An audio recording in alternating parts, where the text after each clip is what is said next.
after working with communities for a very long time, and then when I went to school to study, as I was doing my master's, I thought of what can I do to give back to my community. And I felt that after interviews with community members, one of the biggest issues was accessing clean fuel for cooking. So when I finished my studies, I came back to the community and said, okay, so how will I be able to help the community bridge the gap of finding what type of fuel is good for them to use, and of course which one is affordable. So I had an opportunity to discuss with different people who had opportunity to work on briquettes. I didn't have any idea of what briquettes are, but I had a dream of trying to see how I can recycle waste in my community to get these briquettes. The process of making charcoal briquettes goes through 3 to 4 major stages. One is to get the raw materials from the farmers. These are usually the groundnut farmers who give us the groundnut shells. We then either train them to make to carbonize this. There's a process called carbonization, whereby we burn these shells, but we don't make them into ash. So what comes out of that process is called char.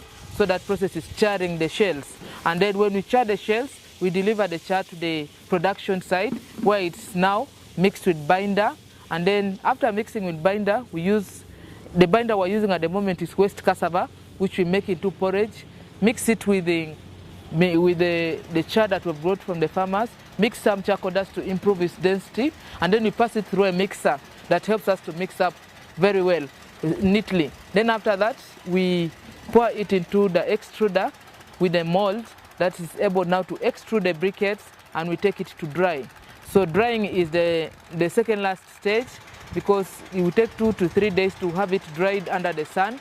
And once it's dry, we pack it and it's ready for sale or for use by households or institutions.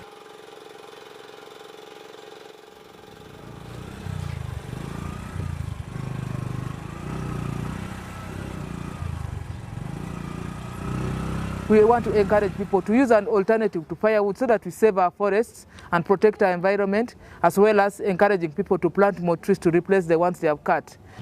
The tree is a very critical factor in the livelihood of the people of this place.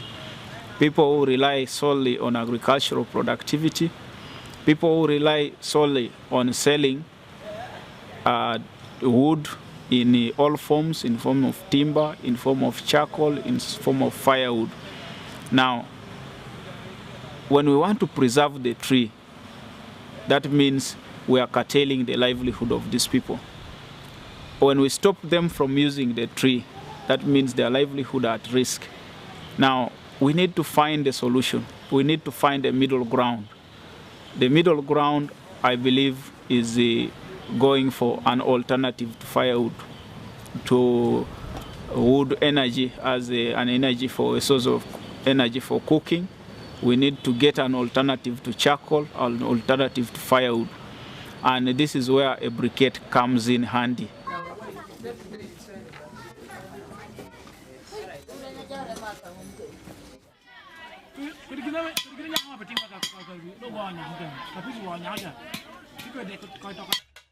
So many people don't have employment, and we felt that in this project we could be able to make use of the available human resources, especially for the unemployed youth and the unemployed women. And today most of them are working in our project. So much as it was a challenge, today is an opportunity for us, because they are able to give us the labor that we have, and we have created jobs for them.